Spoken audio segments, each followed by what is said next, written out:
महान साहित्यिक, कथाकार, कादंबरीकार, नाटककार, दिग्दर्शक अण्णाभाऊ साठे यांच्या जन्मशताब्दी वर्षामध्ये आपण पदार्पण केलेलं आहे 1 ऑगस्टला.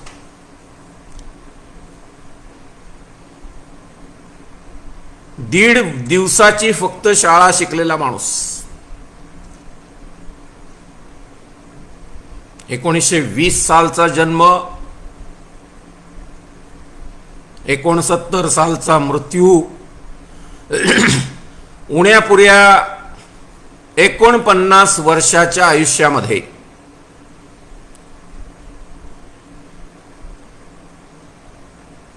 ज्याला आपण म्हणू शकतो बहुप्रसव, साहित्यिकाच्या संदर्भामध्ये हा शब्द खास करून वापरला जातो. याचा अर्थ असा आहे की ज्याने विपुल प्रमाणात साहित्य निर्मिती केली. वैशिष्ट्य एकाच प्रकारचं साहित्य नाही, अनेकविध प्रकारचं साहित्य. म्हणजे जेव्हा आपण त्यांच्या कार्यकर्तृत्वाचा, साहित्यिक कार्यकर्तृत्वाचा जेव्हा आपण आढावा घेतो तेव्हा आपल्याला आश्चर्य वाटतं की एक व्यक्ती इतक्या मोठ्या प्रमाणामध्ये विविध प्रकारचं साहित्य कसं लिहू शकतं. म्हणजे प्रतिभेच्या कोणत्या पातळीवरचा हा माणूस असेल. बरं, आर्म चेअर इंटेलेक्च्युअल नाही, खुर्चीत बसलेले आहेत आणि लिखाणाचं काम सुरू केलेलं आहे असं नाही, तर प्रत्यक्ष चळवळीमध्ये वावरलेला माणूस, चळवळीमध्ये सक्रिय सहभाग असलेला माणूस. कामगार चळवळ, संयुक्त महाराष्ट्राची चळवळ, वंचितांच्या, शोषितांच्या न्यायासाठीची चळवळ आणि सुरुवातीचा काळ जो आहे त्यांच्या साहित्याच्या दृष्टीने मी पूर्वार्ध आणि उत्तरार्ध असे 2 भाग करतो. एकूण 37 कादंबऱ्या, 19 कथासंग्रह, 15 लोकनाट्य, 11 पोवाडे, 3 नाटके आणि 1 प्रवास वर्णन रशियाचं. अशा प्रकारचं हे बहुप्रसव, बहुआयामी, बहुपेढी व्यक्तिमत्व अण्णाभाऊ साठे यांचं होतं.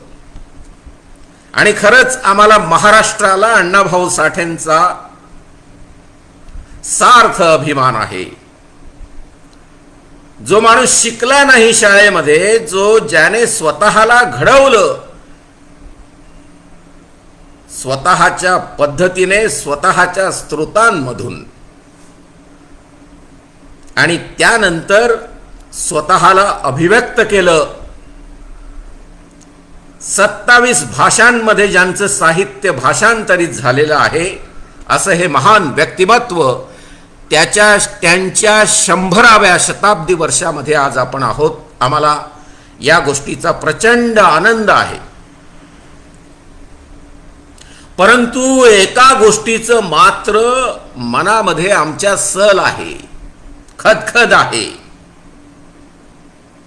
खेदाने नमूद करावं असं वाटतं की ज्या माणसाने इतकं विपुल साहित्य निर्मिती केली त्या माणसाला आजपर्यंत, ज्याला आपण डिलिट म्हणतो, डॉक्टर ऑफ लेटर्स, लिटरेचर, ज्याने खूप मोठ्या प्रमाणात साहित्य निर्मिती केलेली असते, त्या व्यक्तीला हा सन्मानाचा खिताब विश्वविद्यालयाकडून दिला जातो, युनिव्हर्सिटीकडून दिला जातो. मी राज्यपालांचा एडीसी होतो. माझं नाव डॉक्टर संजय यशवंत अपरांती. अपरांती अकॅडमी नावाची संस्था मी नाशिकमध्ये चालवतो. गोरगरीब तबक्यातल्या विद्यार्थ्यांना स्पर्धा परीक्षांसाठी तयार करतो. का बरं आतापर्यंत त्यांना डॉक्टर ऑफ लेटर्स दिलं गेलं नाही, डॉक्टर ऑफ लिटरेचर दिलं गेलं नाही? या 2 डिग्र्या ज्या अशा आहेत, DSc आणि डेलिट, ज्या कॉन्फर केल्या जातात, these degrees are not earned, they are conferred upon an individual who has shown substantial excellence in life. Lifetime achievement असू शकते. आमच्या अण्णा भाऊंना आजपर्यंत दिली गेली नाही. मग आम्हाला बोलायला जागा निर्माण होते. वंचित, शोषित समाजाचं प्रतिनिधित्व करणारे आमचे अण्णा भाऊ तुम्ही वंचितच ठेवणार का? त्यांचा सन्मान करणार की नाही, की आम्ही मागणी केल्यानंतरच करणार? आणि त्यापुढे जाऊन मी असं म्हणेन की 100 वर्ष वाट पाहावी लागली. अर्थात आपण असं म्हणूया की अण्णाभाऊंच्या मृत्यूनंतर जर आपण तो कार्यकाळ घेतला तर तो 51 वर्षांचा होईल. हे 51 वर्षांच्या कार्यकाळामध्ये आम्हाला का वाट पाहावी लागली आणि अण्णाभाऊंना का भारतरत्न देण्यात आलं नाही? ज्या अण्णाभाऊंना जेव्हा रशियामध्ये गेले तेव्हा इतक्या मोठ्या प्रमाणामध्ये रशियामध्ये त्यांचे सत्कार झाले, कारण त्यांचं साहित्यच तसं होतं. विश्वव्यापी साहित्य होतं. महाकवी नामदेव ढसाळ, गोलपीठाकार यांनी म्हटलंय की विश्वाला कवेत घेणारं अण्णाभाऊंचं साहित्य होतं. एका बाजूला लेनिनग्राडचा पोवाडा, स्टालिनग्राडचा पोवाडा, दुसऱ्या बाजूला अंमळनेरचं हौतात्म्य, तर तिसऱ्या बाजूला बंगालची हाक. असा विषय नाही की ज्याला अण्णाभाऊंनी स्पर्श केला नव्हता. माझ्यासाठी अण्णाभाऊ स्वातंत्र्य सैनिक होते. माझ्यासाठी अण्णाभाऊ महान क्रांतिकारक होते. साहित्य पलीकडचं जीवन जगण्यासाठीची कला त्यांनी आम्हाला उपलब्ध करून दिली. आपण मराठी साहित्यात म्हणतो कलेसाठी कला, जीवनासाठी कला. नासी फडके, वि.स. खांडेकर यांचा हा वाद प्रसिद्ध आहे. मी त्याच्या पुढे जाऊन म्हणेन कलेसाठी कला तर नाहीच, ती कला आपसूक निर्माण होते. जीवनासाठी कला म्हणण्याच्या पेक्षा मी म्हणेन क्रांतीसाठी कला, विद्रोहासाठी कला. आणि त्याची निर्मिती केली अण्णाभाऊ साठेंनी. त्यांच्या अगोदरच्या काळामध्ये जे नायक असायचे ते नायक सगळे प्रस्थापित समाजातले असायचे आणि त्या सगळ्या कलाकृतींमध्ये कुठेतरी दलितांना, आदिवासींना, बहुजनांना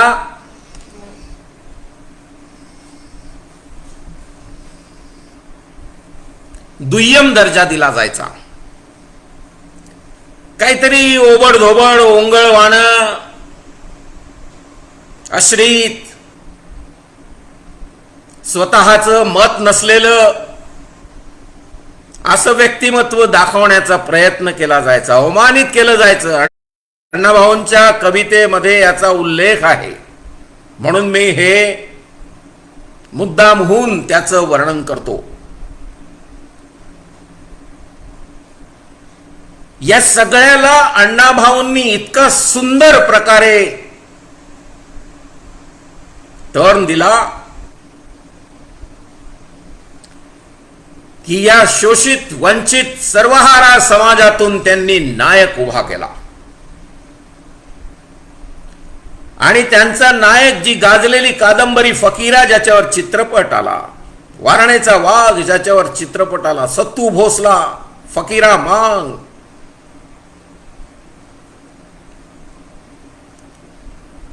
या सत्तू भोसलाला काडतूस देणारा बाबा महार आणि मेरी नावाची इंग्रज अधिकाऱ्याची पोरगी कशासाठी काडतूस?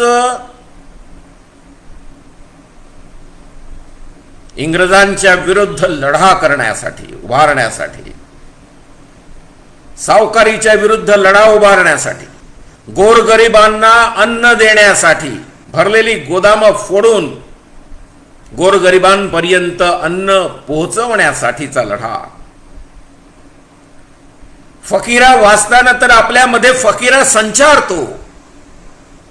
आपण ठरवतो की यानंतर आयुष्यात मी जर काही करेन त्यावेळेचे ते संदर्भ वगळून, नाही तर तुम्ही म्हणाल की तिथे जर दरोडा टाकला असेल तर तसाच दरोडा टाकेल. नाही, आपल्याला अन्वयार्थ घेणं गरजेचं आहे. जगण्यासाठीचा, वागण्यासाठीचा अत्यंत सक्षम प्रभावी स्रोत अण्णाभाऊंनी कादंबऱ्यांमधून, लोकनाट्यांमधून, तमाशा नाही, गणगवळण नाही, मातृभूमीच्या प्रेमाची लावणी अण्णाभाऊंनी लिहिली. त्याच्या पुढे जाऊन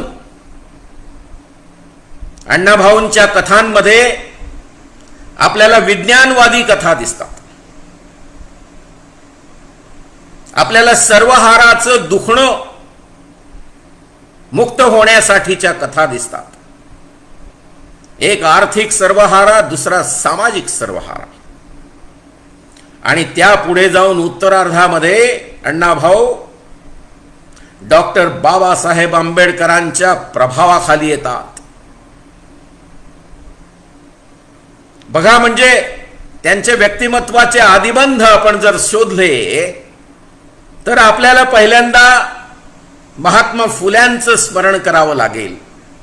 1911ची जे फुल्यांचे जलसे, सत्यशोधक जलसे, 1931चे आंबेडकरी जलसे, आणि जसे अण्णाभाऊ मुंबईमध्ये आले आणि स्वतःला कम्युनिस्ट चळवळीमध्ये जसं त्यांनी झोकून दिलं, तसं त्यानंतरचे लाल बावट्याचे जलसे, लाल बावटा कला पथक, पोवाडा पथक अण्णाभाऊंचं 1944, सोबत बुलंद तोफ शाहीर अमर के शेख, गवाणकर, या त्रयीने सगळा महाराष्ट्र ढवळून काढला. संयुक्त महाराष्ट्राच्या चळवळीला वेगळा आयाम दिला. एस एम जोशी एकदा म्हणाले की जर ही त्रयी आपल्या सोबत नसती तर खरंच आपण संयुक्त महाराष्ट्राची चळवळ कशा प्रकारे लढलो असतो.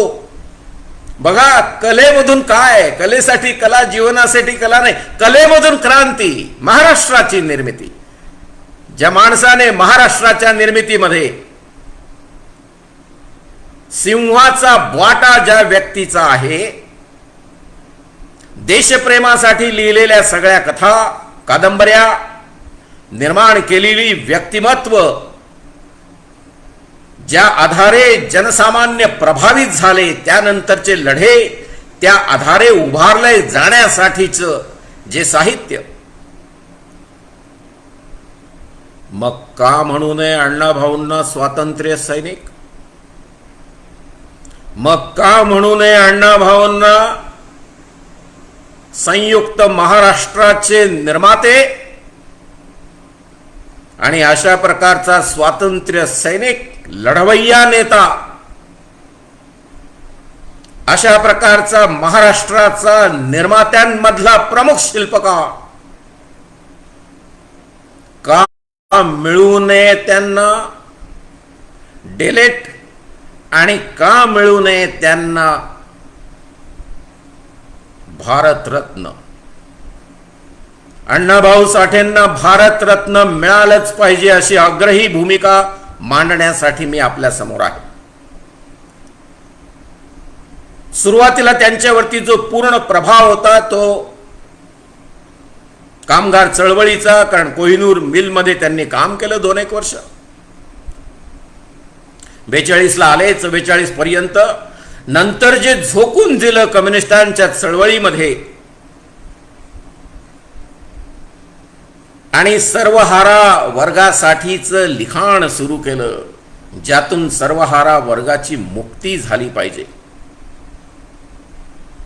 आणि शेवटीच्या कथा त्यांच्या ते डॉक्टर बाबासाहेब आंबेडकरांच्या प्रभावाखाली होते असं सरळ सरळ आपल्याला दिसतं. आपण जर ह्या आंबेडकरी प्रभावाच्या कथा पाहिल्या तर विठू महार, साफळा, उपकाराची फेड, सोन्याचा मणी, देशभक्त घोटाळे या मुख्यत्वे करून आपल्याला कथांचा उल्लेख, कथा ज्या वैशिष्ट्यपूर्ण आहेत त्यांचा उल्लेख करावा लागेल. मरी आईचा गाडा, डोळे,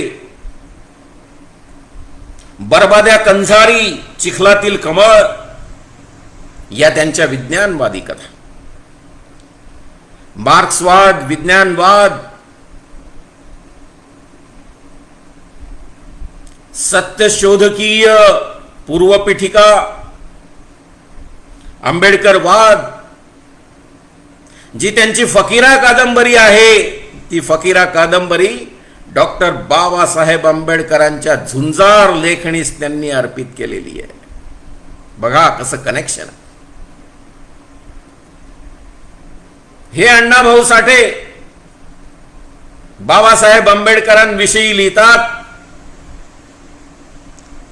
त्यांच्या एका नाटकामध्ये त्यांचं पात्र म्हणतं की पुढे काय करायचं, असं त्याला जेव्हा विचारलं जातं तेव्हा ते पात्र म्हणतं, जग बदल घालूनी घाव, सांगून गेले मला भीमराव.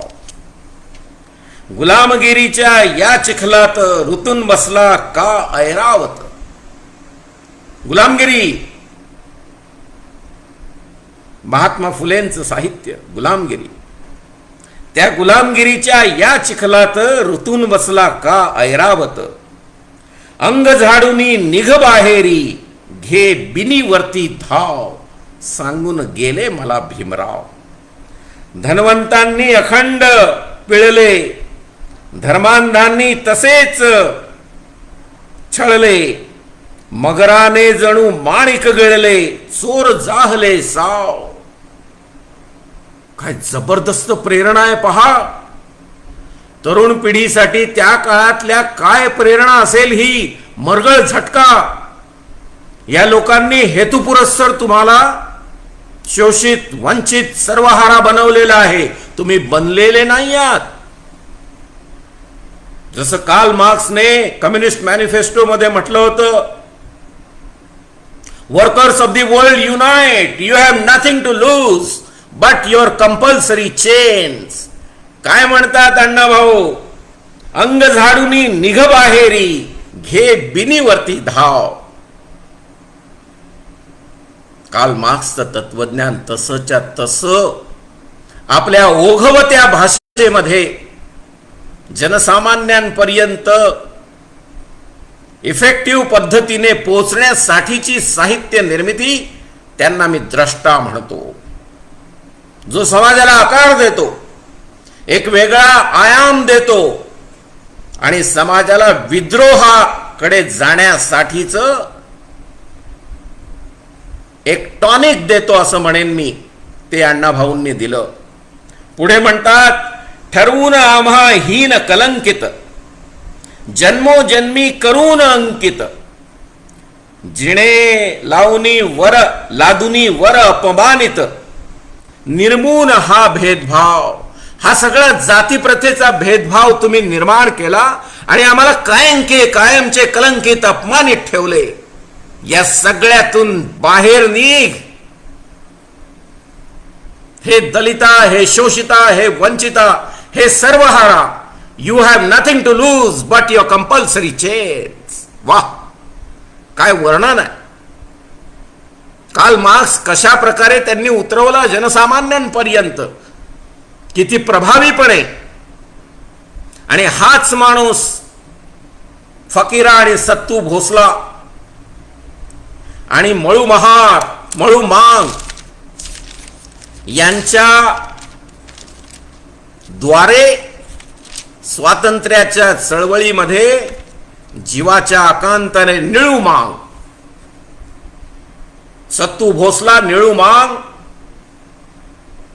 फकीरा जीवाच्या आकांताने, मांग सत्तू भोसला मराठा. हा सत्तू भोसला महिलांच्या सर्व दारुण अवस्थेमधून त्यांना बाहेर काढण्यासाठी आपलं अख्खं आयुष्य वेचतो. सई महारीण असते, चौगुल्या तिला मारत असतो. चौगुल्या असतो मराठा, सत्तू भोसला मराठा. सई महारीण गरोदर असते. हा चौगुल्याला दम मारतोय, मारायचं नाही. चौगुल्या ऐकत नाही, मारत राहतो. शेवटी हा आपली कुऱ्हाड काढतो. चौगुल्याचा त्या ठिकाणी खून होतो.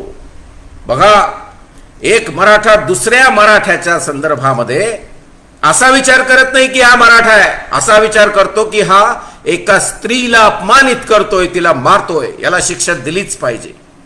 जातीपातींच्या पलीकडे त्यांची उपकाराची फेड ही कथा तर इतकी सुंदर आहे की ज्यामध्ये शंकर चांभार असतो, मळू महार असतो, मनु परीट असतो आणि लखू मांग असतो. सगळ्यांनी एकत्र राहावं, जसं त्यांनी जग बदल घालून घाव सांगून गेले मला भीमराव. यात जसं ते वर्णन करतात की हा भेदभाव जो आहे हा निर्माण केलेला आहे. जिणे लादुनी वर अपमानित, निर्मुनी हा भेदभाव. म्हणून ते सांगण्यासाठी ती कथा लिहितात. ते उपकाराची फेड. शंकर चांभार त्या लखू मांगाचं आणि मळू महाराचं पायताण विणत नाही. म्हणतो मी अपमानित होतो का, तर पूर्वी पेशव्यांनी सांगितलेलं असतं की चांभाराने महाराचे मांगाची पायताण विणायची, शिवायची काही गरज नाही. बघा काय म्हणजे हे निर्माण केलेले भेदभाव आहेत, अंतर्गत लढाया लावून दिलेल्या आहेत. आणि या लढायांमधून मुक्त करण्यासाठी, भेदभाव नष्ट करण्यासाठी, कारण तो शंकर चांभार ते आरी आणि काय ते शिवण्याचं साहित्य जेव्हा तिथे मळू महार येतो, त्याची चप्पल शिवण्यासाठी तिथे लखू मांग बसलेला असतो. तो त्याच्याकडे तो म्हणतो तू शिव. मळू महाराला वाईट वाटतं, कारण तिथेच मनु परीट उभा असतो. परीटाचं नाव पण नेमकं मनु घेतलंय बघा. त्या मनु परीटाच्या बाबत मात्र तो तसं करत नाही. त्याचं ते चपला तो शिवत असतो. जाती प्रथेची उतरंड, ग्रेडेड इन इक्वालिटी, जे म्हटलेलं आहे बाबासाहेबांनी की caste hierarchy is nothing but graded in equality. As you go up on ladder, it is with reverence, adar, sanman. And as you climb down on that ladder, it is with contempt, अपमान. खाली खाली उतरता तसा अपमान. मोठा base आणि छोट 3.5% टोक. या सगळ्यावरती आपल्या प्रभावी लेखणीमधून अण्णाभाऊ साठेंनी जे घणाघाती हल्ले चढवले आणि ज्या वेळेला ते मळू महार अपमानित होतो आणि त्यावेळेला शंकर चांभार त्याला म्हणतो की मी तुझ्यावर उपकार केले, तुला हे दिले.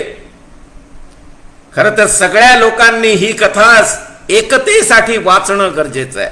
फक्त महार, चांभार, मांग, ढोर यांनीच नाही, तर सगळे 12 बलुतेदार, 18 अलुतेदार, कारुनारूचं जग यांनी सगळ्यांनी ही कथेचं परिशीलन केलं पाहिजे,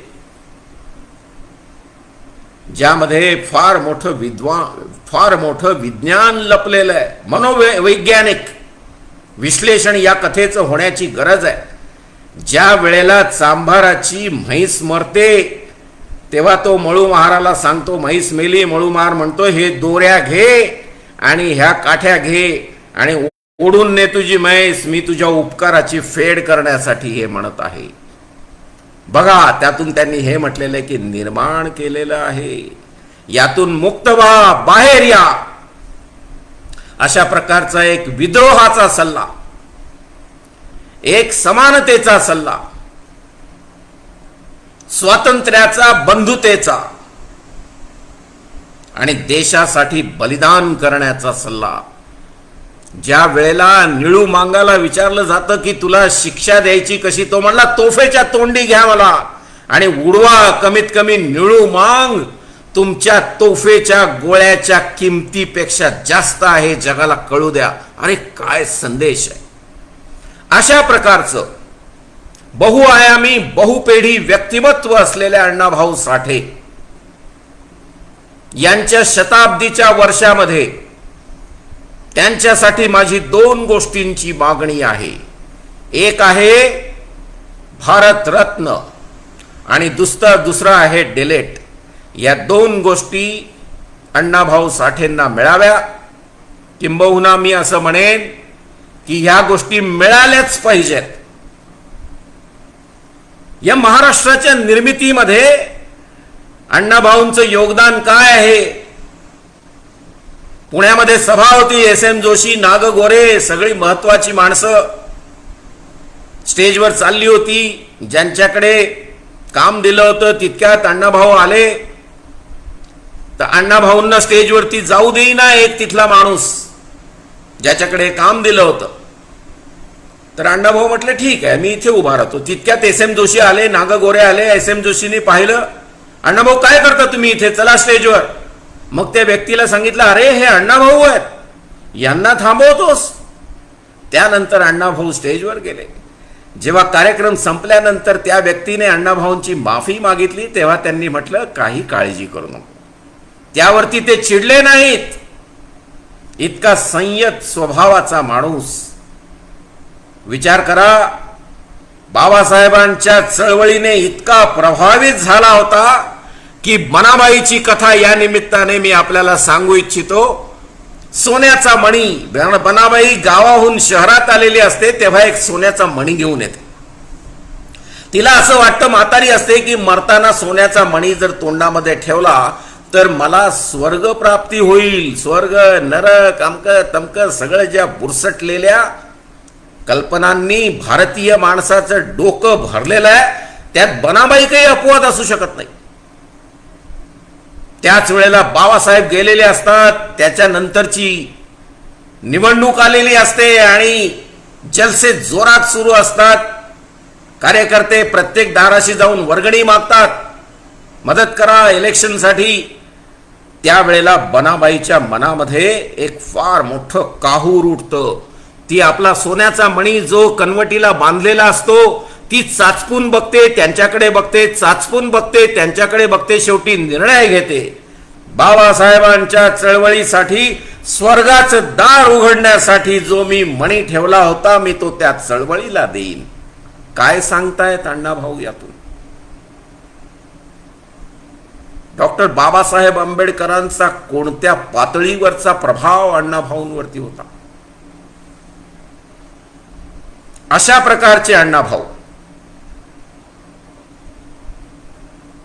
प्रत्यक्ष कशा प्रकारे लढा द्यावा हे त्यांच्या साहित्यातून त्यांनी फक्त महाराष्ट्राला नव्हे तर 27 भाषांमध्ये भाषांतर झालेल्या सगळ्या जगातल्या लोकांना हा सल्ला दिला. रशियामध्ये काय अण्णाभाऊंचं कौतुक होतं.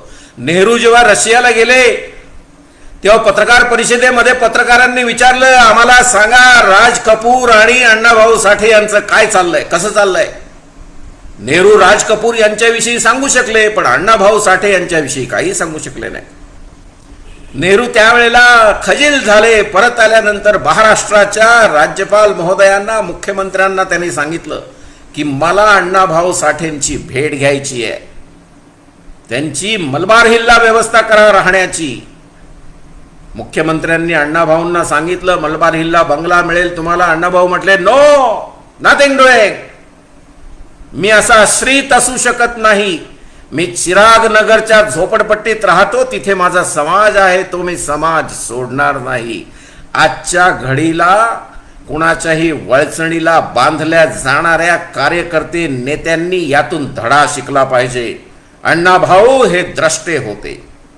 त्यांनी जे काही केलं त्यामधून त्यांनी संदेश देण्याचा प्रयत्न केला.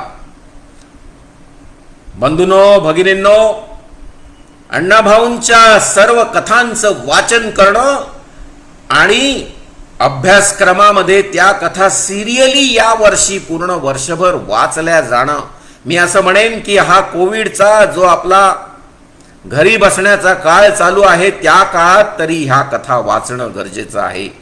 अण्णाभाऊंना समजणं गरजेचं आहे. अण्णाभाऊंना समजणं म्हणजे समाजातल्या विविध स्तरांमध्ये कशा प्रकारचं वैचारिक सामाजिक आदान प्रदान होतं याचं ते चालतं बोलतं विश्वविद्यालय आहे हे सांगताना माझ्या मनामध्ये कसल्याही प्रकारची शंका नाही. कार्ल मार्क्स यांनी म्हटलंय, philosophers have interpreted the world in various ways. तत्ववेत्यांनी या जगाचं विश्लेषण अन्वयार्थ विविध प्रकारे काढलेला आहे. पण the point however is to change it. मी अण्णाभाऊ साठेंना the point however is to change it. जग बदलण्याचा मार्ग कसा असावा तो मानतो आणि त्यासाठी अण्णाभाऊ म्हटले, जग बदल घालूनी घाव सांगून गेले मला भीमराव. अण्णाभाऊ साठेंना कुठल्याही परिस्थितीत भारतरत्न आणि डिलीट मिळालीच पाहिजे. साहित्य संमेलन 1958 सालचं अण्णाभाऊंनी म्हटलं, अध्यक्ष या नात्याने, की ही पृथ्वी शेषनागाच्या फड्यावरती डोलत नाहीये, तरंगत नाहीये, बॅलन्स करत नाहीये स्वतःला, तर ती शोषितांच्या, दलितांच्या, वंचितांच्या तळहातावरती आहे. अरे कसला संदेश आहे! त्या शोषितांना, वंचितांना आपण 4 तासाचा लॉकडाऊन करून चालायला लावलं. 400 किलोमीटर, 450 किलोमीटर गाड्या गेल्या, त्याही वेगळ्या दिशेला पाठवल्या. काय अण्णाभाऊंच्या देशात, फुल्यांच्या देशात, शाहू महाराजांच्या देशात, डॉक्टर बाबासाहेब आंबेडकरांच्या देशामध्ये अशा प्रकारची कृत्य आम्ही कधीही सहन करणार नाही. पण आमचे सगळे लढे संवैधानिक मार्गाने असतील, कारण आमचे नेते संवैधानिक मार्गाने पुढे जाण्यासाठीच आम्हाला त्यांनी मार्गदर्शन केलेलं आहे. पुन्हा एकदा अण्णाभाऊ साठेंना कुठल्याही परिस्थितीत याच वर्षी भारतरत्न मिळावं आणि त्याचबरोबर युनिव्हर्सिटीकडून त्यांना डिलीट प्रदान केली जावी अशी मी सूचना करतो. आणि आपण सगळ्यांनी मला शांत चित्ताने ऐकलत. मॅक्स महाराष्ट्राचे विलास आठवले यांनी मला आपल्याशी हितगुज करण्याची संधी दिली, त्यांचे आभार मानतो. माझं भाषण संपवतो. जय भीम, जय भारत, जय अण्णाभाऊ.